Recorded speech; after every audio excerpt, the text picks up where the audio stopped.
আসসালামু আলাইকুম ভিউয়ার্স।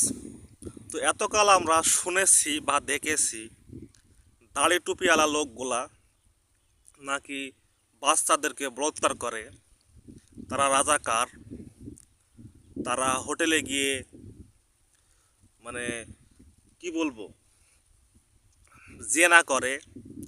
তো কথা হচ্ছে, এক কথাই আমরা শুনেছি বিগত 17 বছর বলেন আর যাই বলেন, যে দাড়ি টোপাওয়ালা লোকগুলা হচ্ছে সমাজের খারাপ লোক, বুঝছেন?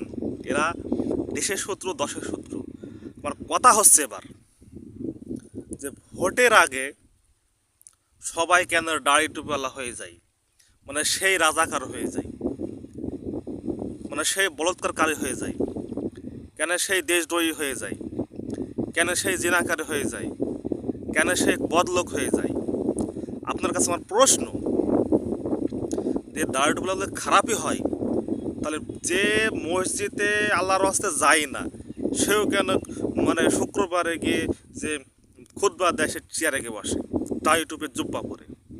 আপনাকে আমার প্রশ্ন, মানে মনে ক্ষোভ এটা আমার, যে তাদের খারাপ হয়ে দাঁড়িয়ে টুপা লোকগুলা, তাহলে আপনারা কেন সেই খারাপের দিকে যাবেন, আর কেন ভোটের আগেই যাবেন? তাই বলি, মিথ্যা বাদ দেন, মিথ্যাচার বাদ দেন, বুঝছেন? আল্লাহ সইবে না, সয়ও না। যে টাই টুপি লেবাসে যারা থাকে, তারা নবীর আদর্শকে মানার চেষ্টা করে। কোনো মানুষই সম্ভব না 100% মানে হওয়া, সুন্দর হওয়া, কিন্তু তারা চেষ্টা করে। আর আপনারা কি করেন? আপনারা তো ব্যবসা করেন, ব্যবসা। আপনারা যেইটা তাদেরকে বলেন সেটা আপনারা নিজেরা করেন, এটাই বাস্তব। মিলিয়ে দেখবেন আপনার আশেপাশে। ভালো থাকবেন, দেখে শুনে ভোট দিবেন।